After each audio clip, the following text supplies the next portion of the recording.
បាសិកាខុជុតរាអេតតកៈលើបាសិកាទាំងឡាយផ្នែកខាងពហុសោតអ្នកចេះដងច្រើនណាដោយសារថាមានបញ្ញាបង្កប់នៅក្នុងការធ្វើទេហ្នឹងឯងថ្វាយបាតដល់ថ្វាយចង្ហាន់ដល់ព្រះវិជ័យកពុទ្ធទៅក្តៅបាតទៅក្តៅដល់ប្រហោះ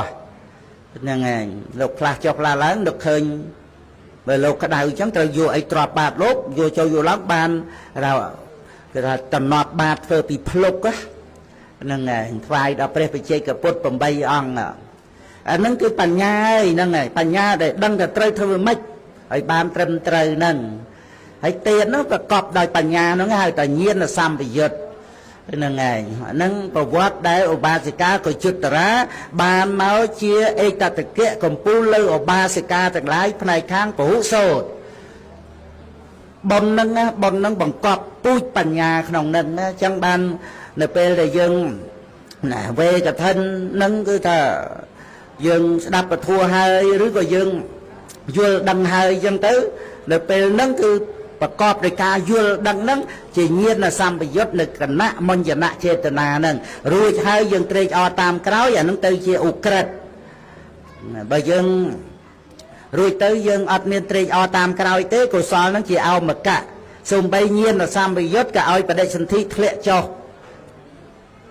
ត្រឹមតែទុហេតុកៈបដិសន្ធិអលោភៈឲ្យមានទ្រព្យសម្បត្តិអតោសៈឲ្យមានរូបល្អប៉ុន្តែខ្វះបញ្ញាអត់អាចសម្រេចមគ្គផលបានទេអាហ្នឹងមហាកុសលញាណសម្បយុទ្ធហើយហ្នឹងណាប្រកបដោយបញ្ញាហើយហ្នឹងណាតើតែធ្វើរួចហើយត្រេកអរជ្រះថ្លានឹករលឹកសบายចិត្តតាមក្រោយទៀត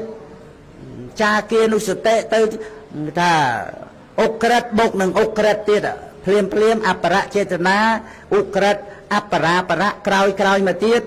ក៏ឧក្រិតទៀតទៅជាអុកថោកថៈនឹងភាសាព្រះអភិធម្មហ្នឹងមហាកុសលហ្នឹងឧក្រិតហើយឧក្រិតទៀតហ្នឹងគឺថា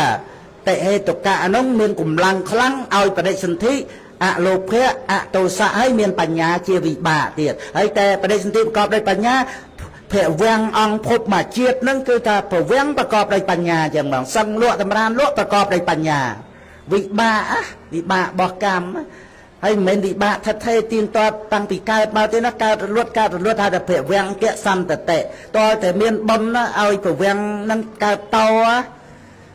ជីវិតយើងរាល់ថ្ងៃហ្នឹងគឺថាបុណ្យបញ្ជូនមករហូតណាដូចភ្លើងអគិសនីឬក៏កង្ហាត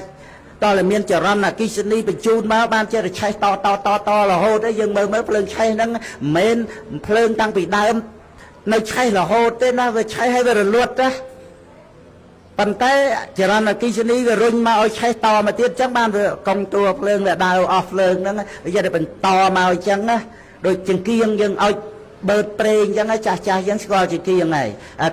ក្មេងៗចាំថ្ងៃទៀនពីទៀនដូចគ្នាអញ្ចឹង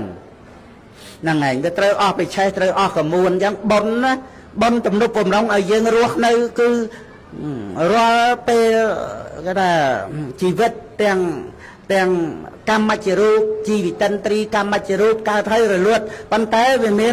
នបុណ្យឲ្យជីវិតិន្ទ្រីកើតតមកទៀតណាបុណ្យហ្នឹងគឺនៅណានៅនឹងចិត្តណាព្រោះចិត្តហ្នឹងសន្សំចន្តានគេថាប្រមូលមកបានទាំងអស់តែកាលណាដាច់បុណ្យគឺស្លាប់ហើយចឹងហ្នឹងហើយស្លាប់ដោយសារអស់បុណ្យហ្នឹងហើយហើយបើនៅបុណ្យអស់អាយុស្លាប់ដោយសារអស់អាយុនៅបុណ្យក៏បន្តឲ្យបដិសន្ធិអីទៀតទៅអញ្ចឹងយើងធ្វើបុណ្យបន្ថែមទៅទៀតទៅហ្នឹងហើយទោះជាដល់អាយុស្លាប់ក៏នៅបុណ្យឲ្យផលតទៅទៀតទៅកុំតែសៅម៉ងពេលជាតិស្លាប់